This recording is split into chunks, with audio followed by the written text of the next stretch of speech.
What are you expecting from Chase Young in his first season if, in fact, the Redskins draft him? Why don't we start and isolate right there? 800-636-1067. Danny, I think it's hard to quantify how much he helps the guys around him. Right. I mean, Nick Bosa clearly did that in San Fran, and we talk a lot about him making John Allen, Daron Payne, Matt Ioannidis, Ryan Kerrigan, Ryan Anderson, Montez Sweat better, getting some more one-on-one matchups for his teammates. So you hope that happens. But let's just assume that he does that, because that's almost impossible to quantify without watching the film with someone a lot smarter than us. In terms of numbers, sacks, pressures, hits, like what type of tangible, statistical, visible impact does he have to have for you to feel really good? Bradley Chubb, who Chris Trapasso you just heard from coming back in, mentioned as the comp, 12 sacks in 16 games as a rookie with 60 tackles, a couple forced fumbles. I'd feel great after 1 year and 12 sacks. There's no doubt about that. Some sacks can be more important than others, but that would be a really impressive, huge season that makes you think, wow, we're on a track to this guy being special. But look at Bradley Chubb right now. He got hurt, played a quarter of a season, had only 1 sack in 4 games last year. In fact, had no sacks in the first 3 games. And now he's at 13 sacks through 2 years. And if that's the case for Chase Young, and albeit, again, there's an injury in there, then you're going to feel like, well, damn, I wonder what we could have gotten if you traded back. Right. So what do you need to get out of Young to feel like this was the right decision? To me, and he needs to be Reggie White. To me, he needs to be a instantaneous. That's so unfair goal to him. This is my point. The expectations are so unrealistic. But can't you, as a smart person, just recalibrate and say, I know he's not going to be Reggie White. He could be great, and that helps too, because you don't know that they could have gotten some awesome offer back anyway. This is all true. Well, I guess we'll never know unless there's a book written or there's a 30 for 30 or an ESPN documentary in 15, 20 years, after the guy's playing career is done. But to justify all this, to justify all the Redskins fans having their jerseys pre-picked out and all the arguments with me against math and data and science and best value and best practice on Twitter, he needs to be Reggie White. He needs to have 13 sacks, 100 combined tackles as a rookie, force fumbles, and take this defense from and also ran into a top 10 unit. Because all the things that we're hearing about how great he is, and by transitivity, it'll make everybody else great. I'm told that pass coverage no longer matters because of how superfluous this guy's rushing skills are. He's going to be so good, he makes everybody around him a Pro Bowler, and he goes on to a Hall of Fame career. Otherwise, I'm going to be pining for a left tackle, wide receiver, cornerback, and anything else they could have gotten potentially in a trade had they done their job and sort of built up that marketplace for him. So the expectations to me are already unfair for a guy that I think is going to be probably a 10-sack player. They're going to justify the draft pick and just trot him out there and have him, get up after the quarterback, and, the Redskins will be okay. That's how I kind of see this going. 800-636-1067 is the number. I'll need probably less production because I think I'm way more in line in saying that Young's the right pick anyway. I like trading back like you do. I don't have the hard and fast rule that you always have to necessarily. I just don't know what they would have gotten. I'd love to be able to have that answer. We Same never here, will, honestly. as you said. Yeah. But it doesn't matter to me. You draft a player at number 2. If that player's great, that's what does matter. Brandon Scherf at number 5. Keep telling me you shouldn't draft a guard at 5. You just franchise tagged him and you're paying him elite money. You know why? Because he's valuable, he's excellent, and you never have to worry about a position on your roster that is meaningful. There's only 22 starters on offense and defense, and one of them you got one of the best players in the league. They haven't been able to say that often enough over the years. Let's go to Steve in Houston on line 2, 800-636-1067. What's up, Steve? How are you? Great, Danny. What's up, fellas? Doing super, man. How about you guys? Good, buddy. Doing well, getting through this. Thanks for listening on radio.com, bro. Absolutely. So I was looking, I'm kind of with Danny. Out of 10 steps, maybe 9 or 8, because there's a lot of hype that's going into this dude. Generational. The best thing since sliced bread, related to Abraham Lincoln, can bench press like Hulk Hogan. That's a great bit. You know what I mean? Yeah. He can deliver a speech like Martin Luther King. I mean, sweet God. It is out of control. Right. It's out of control. It is out of control, and it's funny because I actually like the kid. He's good. Now, I had Clowney and some of those guys rated higher, but whatever. This is a matter of opinion. But I'll say this. In terms of expectations, I was just looking up like Von Miller's rookie year stats. I think he had 11 and a half sacks his rookie year. Von Miller is a bona fide Pro Bowl, All-Pro. But I want that guy, and this is where I ride with Danny. So, like, I'm down here in Houston. I want that guy, and you typically hear this in basketball as the easiest one. With Kobe Bryant, Michael Jordan, AI, Derrick Rose, Kevin Durant, when those guys stepped on the court, that was the elite of the elite. And I want those guys to be blown out at Redskins Park like, sweet Lord. Not only is he a starter because of where we drafted him, but because of his play. I want when next year comes up and they do, what's that thing the NFL Network do, the 100 greatest players of the year or top 100? Yeah, the top 100, I think.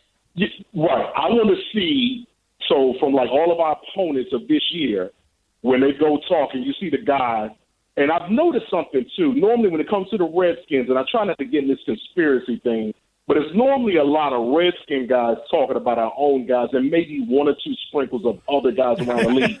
But I don't know if you guys have noticed that. But you try not to get to that conspiracy thing, but whatever. Well, it's hilarious. Thank you for the call, but buddy. you're right, and it's true. I mean, it's kind of the game respects game thing.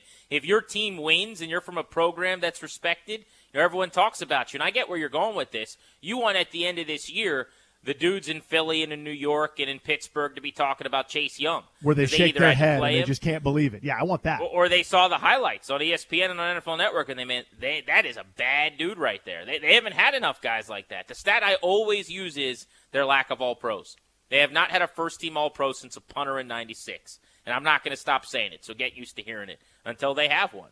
He gives them a chance to check that box if they take him at 2 and he is who we think he is. What does Young have to be in that first season at the end of the campaign for you to feel like they did the right thing? Sounds like Danny's got a much higher bar than I do. 800-636-1067 on G&D right here on The Fan.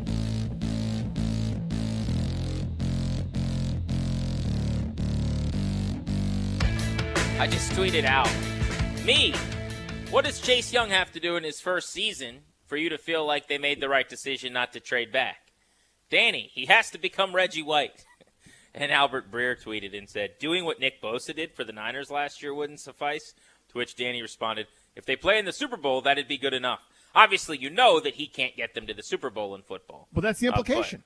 That's the implication. Is Nick Bosa does this transformation for a team that didn't have a quarterback last year but did this year. That's what fans are talking themselves into. Again, the irrational, ridiculous, over-the-top expectations. But that doesn't mean you have to player. meet them with irrational and over-the-top. That's not what that is. I am saying these are your expectations, and somehow we're hoping he's Marcus Golden. Somehow we're hoping that he's like an adequate pass rusher. Nobody's saying that. Yes, you are. No, everyone I just wants it said both I would ways. love for him to be Nick Bosa from last year. Nick Bosa from last year was a candidate to be the Defensive Player of the Year in his first season. Right. So that's a Hall of Famer. That's a superstar. To justify not trading back, to justify not filling multiple holes on your roster, he had better be an all-time incredible player. That's what generational means. But you Everyone's also doing would these- accept trade backs like that. If the best offer they got for him was, let's just say, pick 5, flipping that selection and pick, what's the third Dolphins pick in the first round? 26. So that would be 20. just short of the Jimmy Johnson trade point chart. 5 and 18 would equal that number. Right. So well, let's say it was 5 and 26. You'd probably move back 3 picks and take 26 to move back. I would, but I understand that I'm not most people. But in order to justify this is everybody wants it both ways, right? In order to justify the hype on this guy and the fact that no one will listen to data or information or decades of study, the idea that this guy can simply be okay it doesn't work. If you're going to pass on every other option, then and you're telling me this is so transcendent, he's so important, he's so this defense must be excellent. He But must where be do you excellent get in it. okay? I mean, you're not arguing with me right now. I don't know who you're arguing with, like crazy people. Like you're. It's almost like political, where you go to the farthest end of the spectrum and you like say, "I'm going to argue with this guy who says that this fill in the blank crazy thing at this rally." I'm not saying he could just be okay and it's a good pick. I think he does have to be excellent in his first season. If he has double-digit sacks, I'll be really happy with that. If he's not ultimately a perennial Pro Bowler. Ryan Kerrigan was that. You picked him at 16 after trading down. It was a really good pick. But if he's not ultimately, every single year, one of the better players in the league at his position, if he's not vying for the Defensive Player of the Year award at some point in his career, then he was a disappointment. But that's not okay. That's not these random pass rushers. I can't even remember what team drafted them that you're referencing. I don't know people that are saying that. Maybe crazy people, maybe a couple, but I don't know anyone saying, just draft him, and as long as he's okay, that's fine. I haven't heard that. Oh, by the way, we got a draft show Thursday night that you can listen to right here on The Fan. Danny and I are hosting the first round. We've actually got live shows throughout every single round of the draft on The Fan each evening for you later this week. It's all presented by Fed Choice Federal Credit Union. The federal community is playing a crucial role in our fight during these tough times. And Fed Choice Federal Credit Union sincerely thanks everyone working tirelessly to help mitigate the disaster. Learn how we can help you at fedchoice.org, insured by NCUA. Let's go to Tony in Long Island who wants to join us via the phones. Tony, thanks for calling. How are you, buddy? Hey, how are you guys? Good. Good, buddy. Okay, so Danny, I'm really surprised you took this side of the argument. So I'm going to throw some stuff at you in terms of where the Redskins are. Last year, do you know how many sacks Ryan Kerrigan, Daron Payne, and Jonathan Allen had combined in the NFC East games versus division rivals last year? Not at the you know top what of they my had head, combined? No. Not off the top of my head. One. You know who led the team in sacks in the division for the Redskins? With one. Ryan Anderson with a whopping 2 sacks. There you go. The whole premise that this team doesn't need a guy like this is absurd. I mean, this guy is grading out as one of the best defensive ends of the last 20 years. That we know for a fact. I understand we don't know if he's going to be a Hall of Famer. I understand we don't know if he's going to be an All-Pro every year. But this is what we do know. We know he's grading out as one of the best defensive ends of the last 20 years. No argument at all with that, Tony. So Okay, what I don't get is what – so hold on, sorry. What I don't get is what I'm saying, what doesn't jive with that. I think he's the best prospect in the class. But that's not what people are saying. People are saying generational. People can't wait to write all the hyperbole and this is the best prospect. He's better than every Bosa. He's better than Myles Garrett, better than Chubb, better than Clowney. He's the best prospect at this spot that people have ever seen. Matt Miller the other day said he's the highest defensive prospect I have ever graded. That says Scott McLuhan, by the way, just said the same thing. He said Scott the same McLuhan thing? said he's the best prospect. Yes, he did. Scott McLuhan is on Twitter saying he's the best prospect he's ever scouted. I was going to reference that. And so to me, what does that look like? What does that look like instead of multiple starters? It looks like a Hall of Famer. It looks like one of the best ever at the position. That's what I'm talking about. And somehow what I'm saying is crazy. No. But if he's a productive player and gets 8 to 12 sacks, right? Don't you think, and he makes the entire defensive line better, don't you think he's earning his pay at that point in year one? He'll have earned it. It's not his fault that he's the number 2 overall pick. But if he's producing what, I don't know. Thanks, Tony. I appreciate the call. Yeah, I appreciate the call. If he's producing what trying to think of it, Mario Addison is doing in Carolina or Jordan Phillips in Buffalo, that doesn't match the hype. And I guess that's my only point here. What you're doing, though, is you're taking the pre-Strasburg showing up hype or that first game, and now you're looking back at all these years, World Series MVP or career ERA of 3.0, and you're doing the bit where he's a disappointment because he didn't become a Cy Young Award winner multiple times over. And that's what I don't get. If he's a really good player on a really good defense, that matters. And I think Tony hit the nail on the head for me, and this is what I've been saying as we've kind of gone back and forth on this for weeks. You're looking at him like he's just some piece that they don't need, but it's nice to have. Like, oh, it'd be cool to bring in Chase Young, but you are set at the defensive line. They're not set anywhere. They're terrible. And their defensive line for weeks on end last year wasn't good enough, even though they've drafted at that position in the first round. They've got pretty good players there, but they're not great there.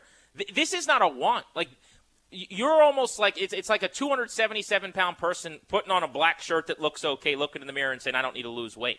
No, you need to lose weight. This is a need. They need a guy like this. They don't have anyone like this. Here's what this is. You got 100 units to use to build your roster. They'll be using 50 on the defensive line, and the rest of the team stinks. And this is my objection. If you want Chase Young, you got to start moving things around to start building a full and complete team, and they're miles away from that. And there's no urgency to do so.